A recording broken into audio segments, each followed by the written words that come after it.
Welcome to Travel with Sean. I'm Sean. Today I'm in Beijing, China, visiting the Forbidden City. And the Forbidden City is called that because everyone was forbidden unless they were invited in by the emperor. We're going to go inside and take a look around. For centuries, no one could enter the Forbidden City without permission of the emperor, who was seen as a son of heaven, and this was his sacred realm on earth. Here we can see Donghuamen, known in English as East Prosperity Gate. It is the eastern gate into the Forbidden City, but it is now closed and guarded.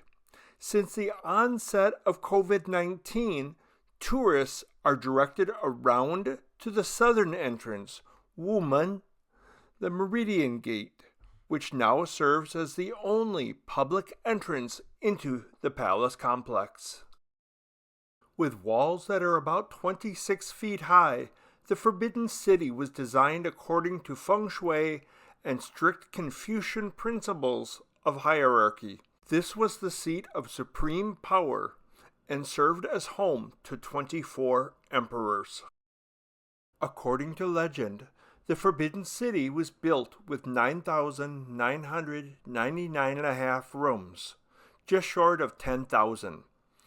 And 10,000 was believed to symbolize perfection, but only the celestial realm could be truly perfect. Chinese citizens have to buy their tickets online no more than 5 days in advance, and tickets sell out quickly as there is a limited number sold each day. International travelers can buy their tickets on site when they wish to enter. They just need to present a separate passport for each ticket they purchase. Construction began in 1406 at the order of Emperor Yongle, because he wanted to move the capital of China from Nanjing to Beijing, where he had more power. After the last emperor, Puyi, abdicated to President Sun Yat-sen in 1912, he was allowed to continue to live in the Forbidden City until he was kicked out by the ruling general in 1924.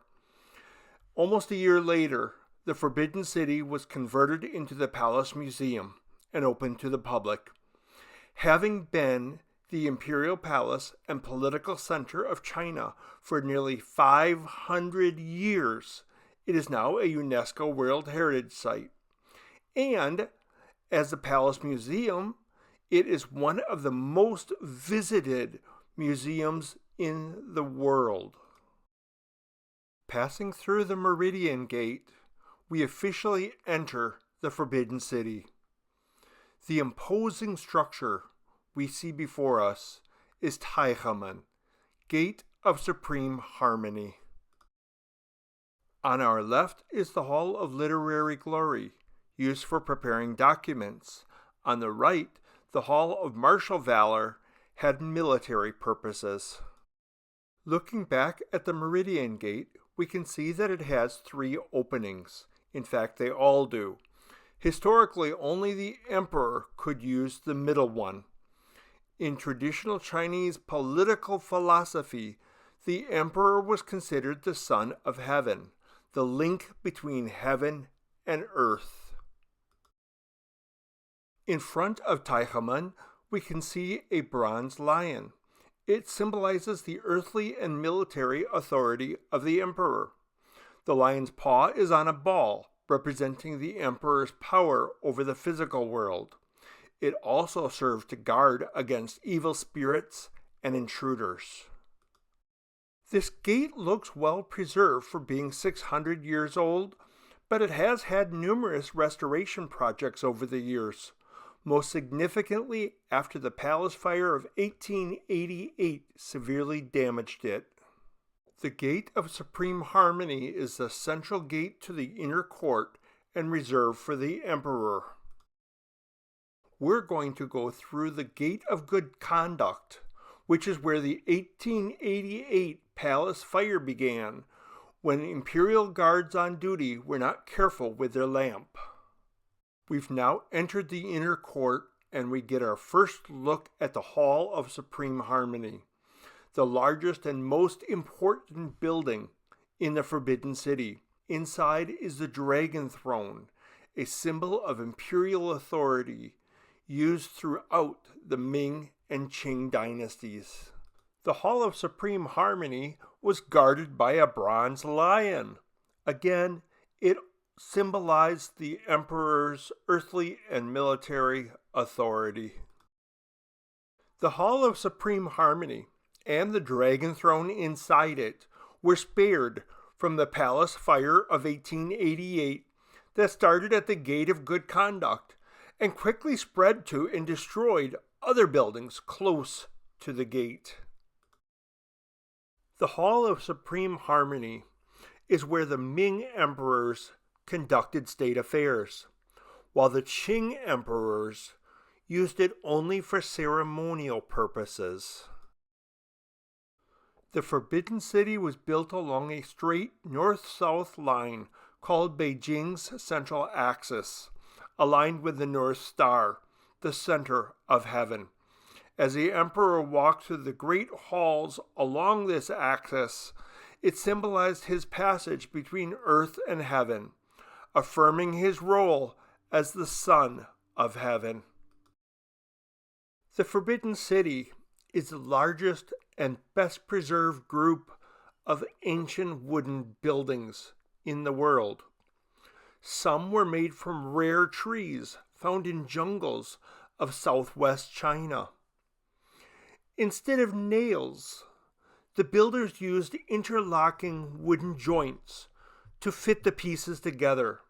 Nails were thought to be harsh and out of harmony with nature. These vats once held water for fire emergencies. In the winter, they were wrapped and heated with charcoal to keep from freezing. More than 200 remain today, including 22 gilded ones.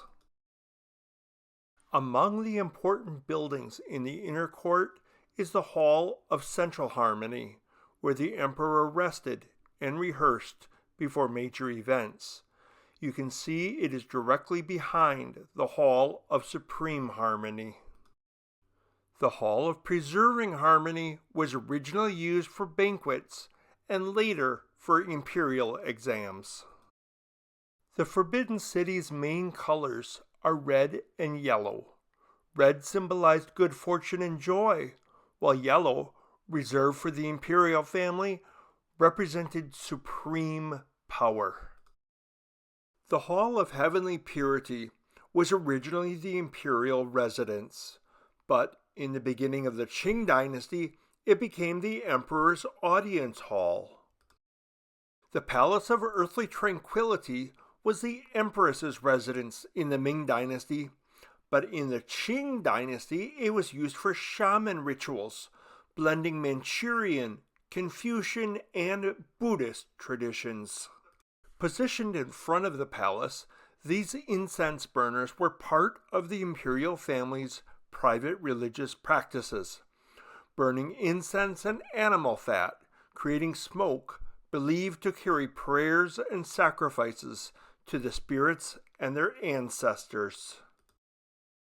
The Forbidden City was truly a city within a city, a vast maze of halls, gates, courtyards, and side paths.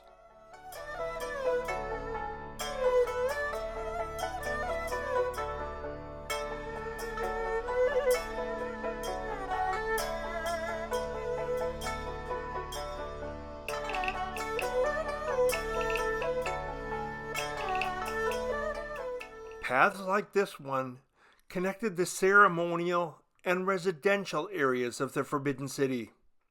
While the emperors held audiences in the great halls, attendants, guards, and eunuchs used these side routes to move discreetly between courtyards, keeping daily life hidden behind the scenes.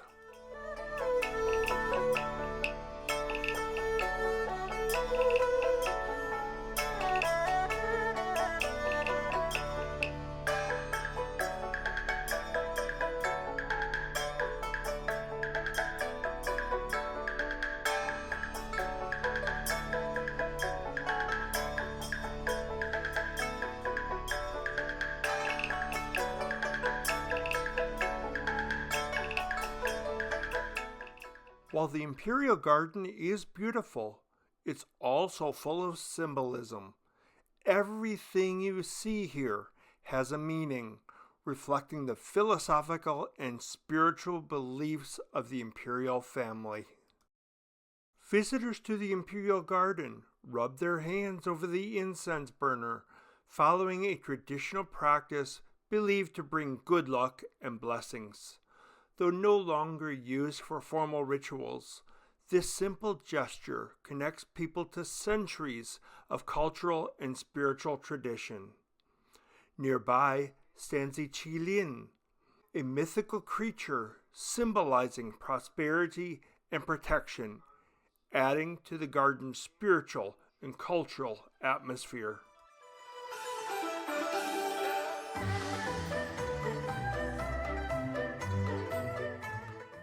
The Hall of Imperial Peace became even more peaceful after walls were built around its yard in 1535.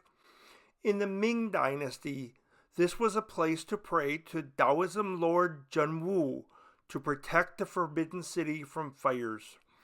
On certain days of the Chinese Lunar New Year, emperors of the Qing Dynasty would burn incense here and conduct other Taoist rites to guard against fires.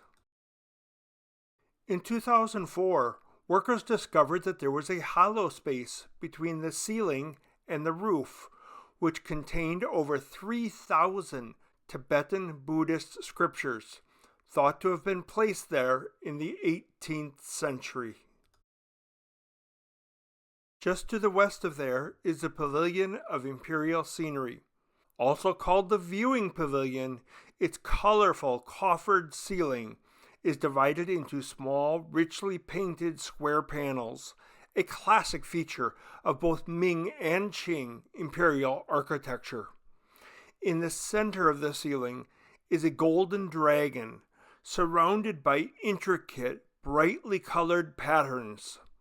The dragon is the traditional imperial emblem, symbolizing the emperor's power, divine authority, and connection to heaven.